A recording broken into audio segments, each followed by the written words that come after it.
But for the evening, our discussion of Romans chapter 13, for those of you who are able to join me on Facebook. We have recently been through an election where both parties accused the other side of being evil and uncaring and unempathetic, to say the least. We've been through an administration where that many people would proclaim, not my president, not my president. And I'm sure whenever our president-elect Biden takes office, there will be several that would like to proclaim, not my president, not my president. I want you to imagine with me for just a moment how the apostles, and especially Simon the Zealot, must have reacted when Jesus said, "Give unto Caesar what is Caesar's, and unto God what is God's." Now, a zealot was one who hated the Romans. Most Jews hated the Romans, but a zealot had an especial hatred toward those people. He would go so far oftentimes as to rebel violently against the Roman authorities. Yet Jesus found something beneficial within Simon, something that was good within him. And yet you could feel for Simon as Jesus said this, "Give unto Caesar's what is Caesar, and unto God what is God's." Now, Jesus was talking about paying taxes, and he was answering the question, should a person pay taxes? And he may have reasoned within himself, well, what he means is give them their coinage back, but he did not mean our Jewish coinage or objects of value. We're not supposed to give them. But that's exactly what Jesus meant. He meant whatever taxes needed to be paid, pay those taxes. Imagine how Timothy must have reacted whenever Paul told him, "First of all, then I urge that supplications, prayers, intercessions, and thanksgivings be made for all people, for kings and all who are in high positions, that we may lead a peaceful and quiet life, godly and dignified in every way." I don't know whether Timothy questioned this or not, but you need to keep in mind that Nero was probably emperor at the time that Paul was writing this. And it won't be long until Paul will be put to death for his faith by the Roman government. And yet Paul would say, pray for kings and all who are in high positions, that we may lead a peaceful and quiet life, godly and dignified in every way. Now, that doesn't mean pray selfishly just so that we can lead that life. But he's talking about if you pray for these people, then God will help them, or it will help God to know that you want him to help them. And in so doing, there can be conditions provided, produced, so that you can live that peaceful life. Peter would go so far as to say, honor the emperor. And he would place this command alongside the imperatives, love the brotherhood and fear God. Now, think about that for just a moment. 3 things right in a row. Fear God, honor the king, love the brotherhood. All of those are right together, indicating that they hold pretty much I'm not going to say the same weighty, the same weight as far as their worth or their value, but still saying that they're pretty close. When we consider the Roman government at the time of all these statements, we can't help but wonder why anyone in his right mind, let alone in a divinely inspired mind, would give such commands. When we consider the many evil kings and emperors and dictators and leaders that have exercised and are currently exercising cruel and torturous authority, we wonder if these commands are meant to apply to Christians of all ages. when we consider some of the immoral flaws in our own leaders, we can't help but wonder if we should give the United States government the kind of honor and respect set forth in these commands. Paul provides the answers to these questions in the second part of his exhortation for Christians to give 100% unto God. Now you recall how that in Romans chapter 12, verses 1 through 2, we read, I appeal to you therefore, brothers, by the mercies of God, to present your bodies as a living sacrifice, holy and acceptable to God, which is your spiritual worship.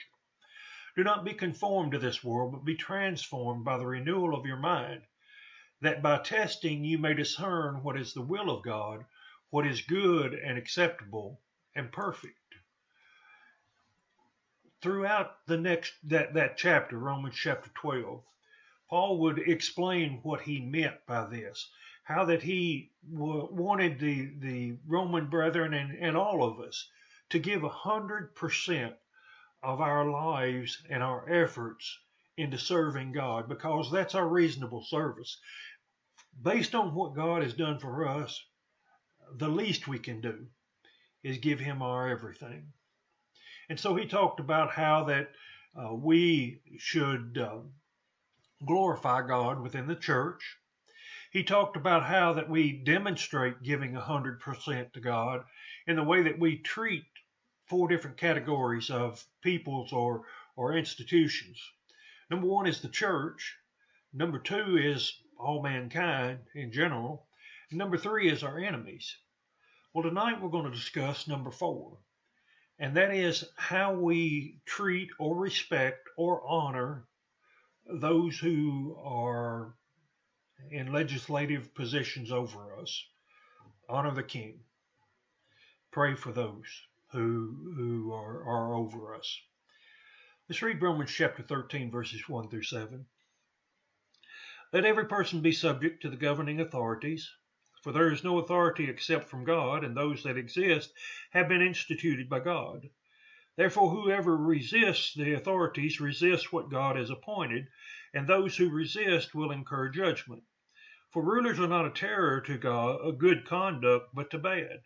Would you have no fear of the one who is in authority? Then do what is good, and you will receive his approval. For he is God's servant for your good. But if you do wrong, be afraid, for he does not bear the sword in vain. For he is the servant of God, an avenger who carries out God's wrath on the wrongdoer. Therefore one must be in subjection, not only to avoid God's wrath, but also for the sake of conscience. For because of this you also pay taxes, for the authorities are ministers of God, attending to this very thing. Pay to all what is owed to them, taxes to whom taxes are owed, revenue to whom revenue is owed, respect to whom respect is owed, honor to whom honor is owed. The first point that we want to make tonight, as we think in terms of our relationship to the government as Christians, is that a part of giving God our all is honoring those whom God claims are his servants. Now, think about that for just a moment. A part of our giving 100% to God is honoring those whom God claims are his servants. Not who we think are his servants, but who God himself claims are his servants. And Paul's first statement concisely summarizes Jesus' exhortation, his command, and that statement that Paul made about praying for the king, and Peter's exhortation or command about honoring the emperor. He said, let every person be subject to the governing authorities. Now, Paul did not say if you agree with them. He did not say if you want to, if they are of your same political party, if they go along with your agenda. He did not say if they don't overly tax you or oppress you in some way. He did not say as long as they spend your tax money in the way you think they should. He did not say as long as the leaders are moral and fair in their personal lifestyles and they're moral and fair in their legislation and their judgment, then go along with them, be subject to them. No, what Paul said was, let every person be subject to the governing authorities. That's an all-inclusive statement, and that's a voluntary submission. It's not one where they force you to be subject to them, but you choose to be that way. That's a second mile philosophy of life. Now, we get the concept of the second mile philosophy of life from Matthew chapter 5 and verse 41, where that Jesus said, and if anyone forces you to go 1 mile, go with him 2 miles. That statement is based upon a tradition, a custom that the Roman government had, to where that if a soldier saw someone, one of the inhabitants of a nation that they had conquered, if a soldier saw someone on the side of the road and he needed help with a package, or he just wanted that to make that person carry that package, that load, that the person had to carry it for 1 mile. And Jesus said, don't just go 1 mile, go 2. You see, that's a voluntary submission. And that's what Paul is talking about. Let every person be subject to the governing authorities. Now, why should a Christian have that type of a philosophy when it comes to the government? Well, to begin with, God has ordained the governing powers that be. Notice there, chapter 13 and verse 1. For there is no authority except from God, and those that exist have been instituted by God. Remember, Paul was talking about one of the more evil governments of all time. There were some emperors that were pretty good, but overall they still were idolaters, they still were pagans, and they still worshipped these idols in different ways that were definitely wrong and contrary to the Christian belief.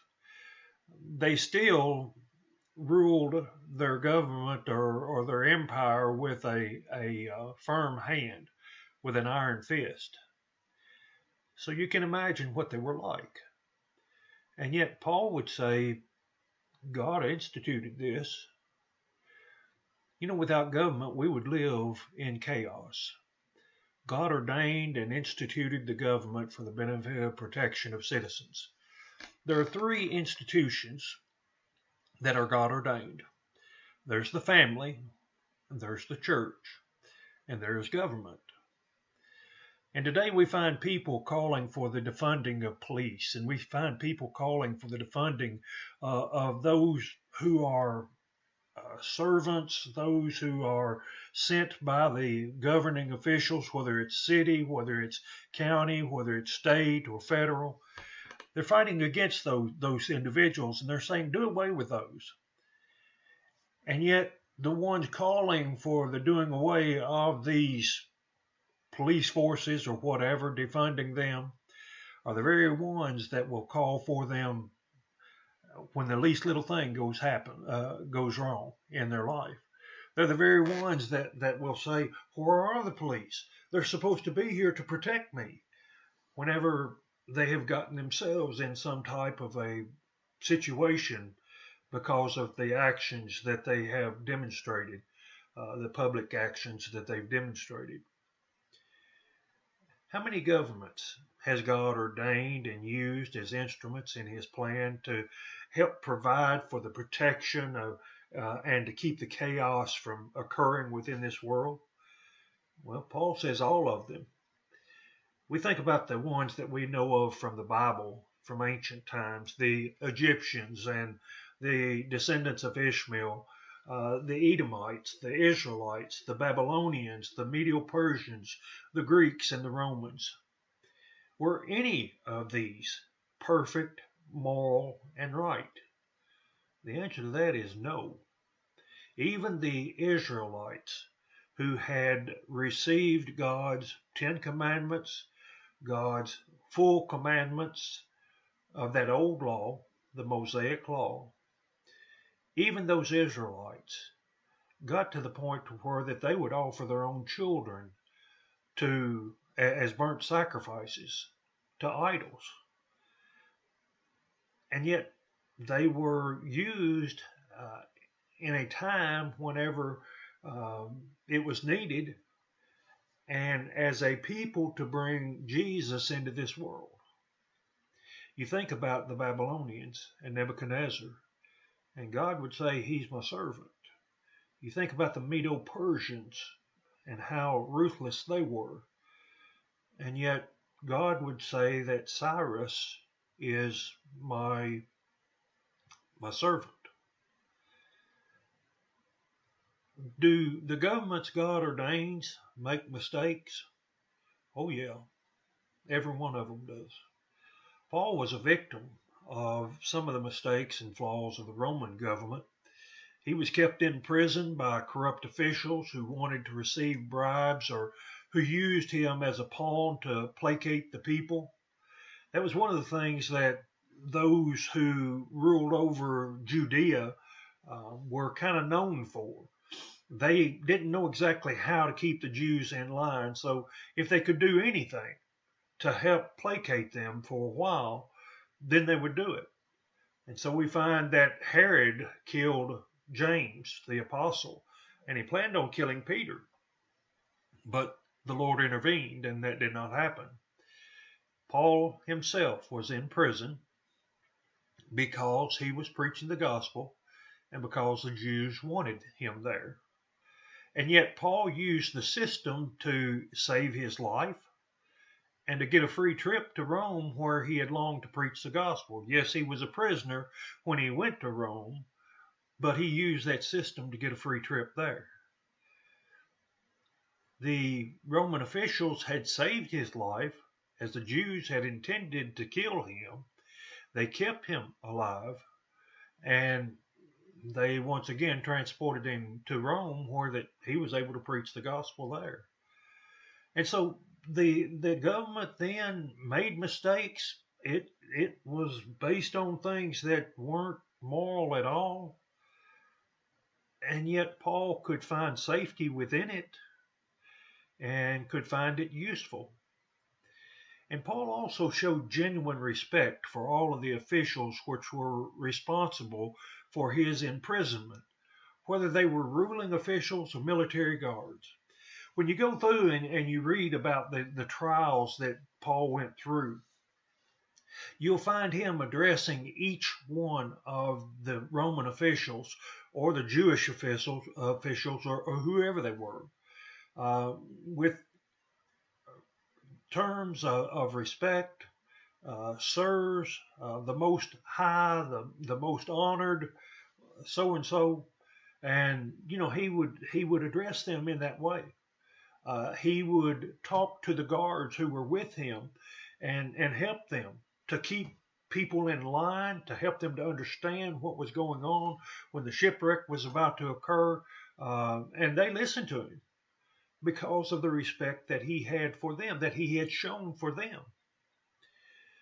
Since the government is a God-ordained institution, to resist it is to risk both the wrath of the ruling authority and, get this, and the wrath of God. Now, obviously, if the government forbids us to quit preaching or to quit worshiping God or to start acting like immoral infidels, then God's expectations override the government's prohibition. That's one of those things that God is always over the government. I recently passed by a church building and saw some flags hanging out, and I noticed that the United States government flag, the American flag, was the highest, the Kentucky state was the next, and then it seemed like that there was probably a religious flag of some kind that was the third.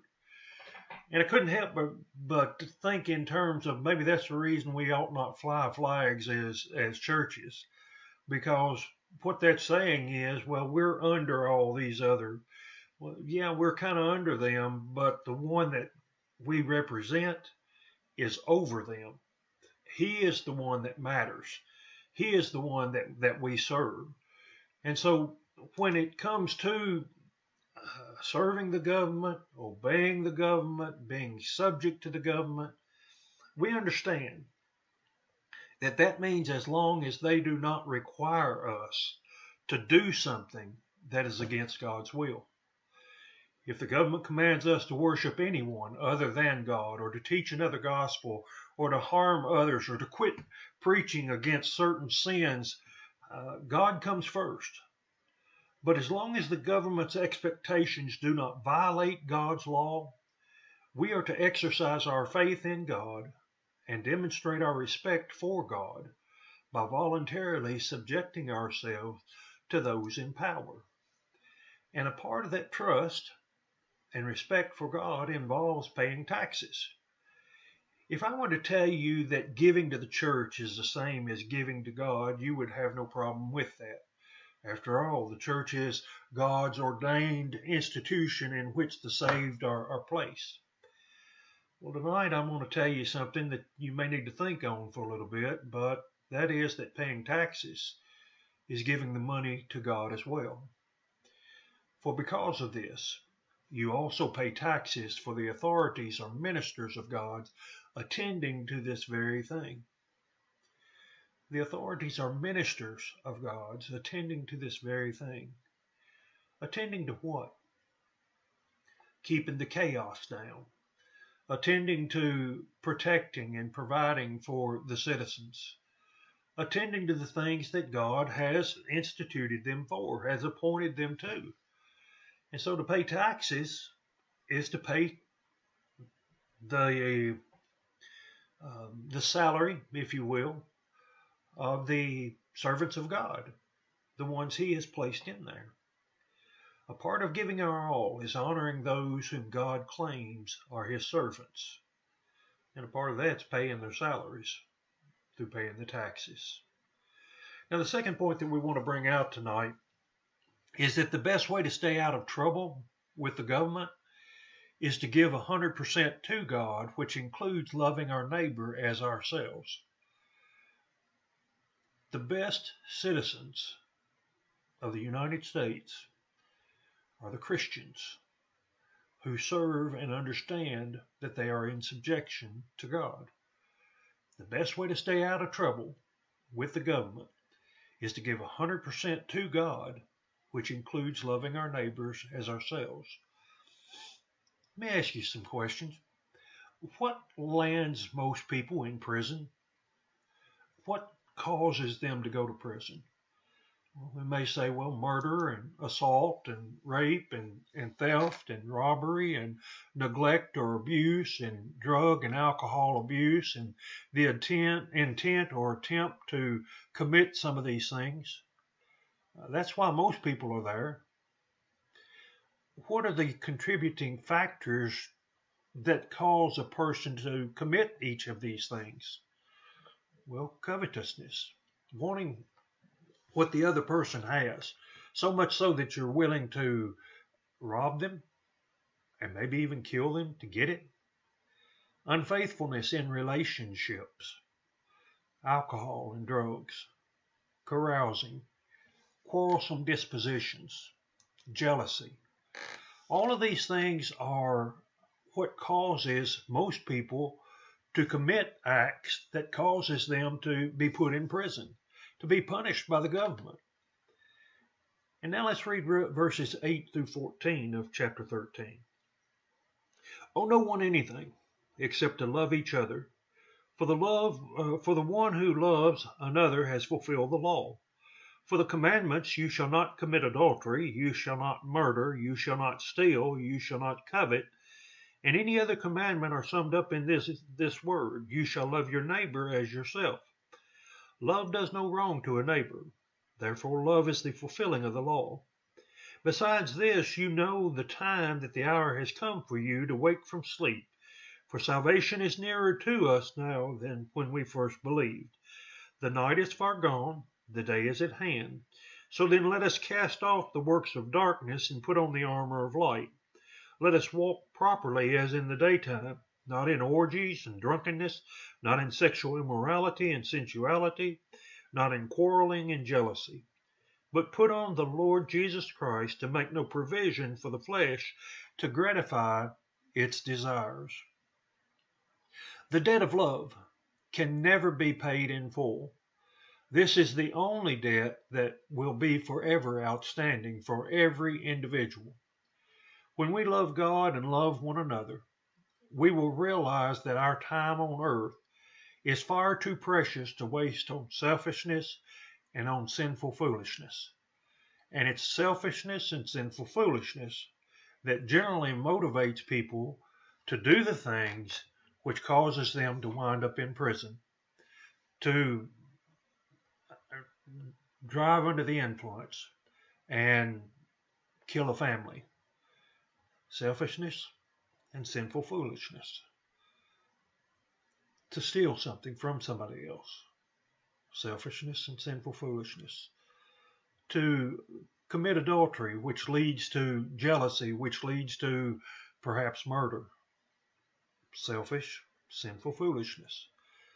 When we learn to abstain from making provisions to fulfill the lusts of the flesh, which always leads to hurting others, then we can say that we are paying our debt to society, which our debt to society is to love one another as we love ourselves, to love our neighbor as we love ourselves.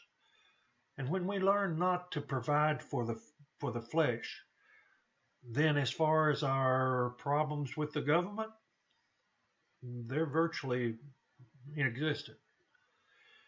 Many's the person who has excused their sinful, shameful lifestyle by saying, but I'm only hurting myself. And then they found out that they hurt others. And they find themselves in deep trouble with both God and the law, because that led to the emotions, that led to the actions, that led to the jail time. As we conclude tonight, giving 100% to God means far more than just becoming a Christian and attending church every time the doors are open. It means voluntarily subjecting ourselves to those whom God has granted authority. It means voluntarily treating everyone with the same love and respect as we expect them to give to us. It means crucifying ourselves so that we do not harm others in our quest to gratify the flesh. It means putting God first. Are you giving your all tonight? That's the question that we need to ask every night.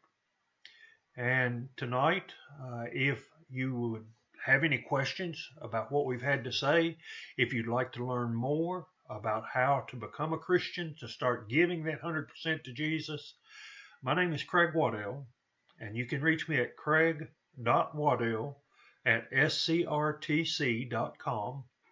You can learn more about us at the Center Church, and it's centerchurchofchrist.org. We would really appreciate hearing from you. If you have any comments even about what we've had to say, whether you agree or disagree, we'd love to hear from you. Thank you.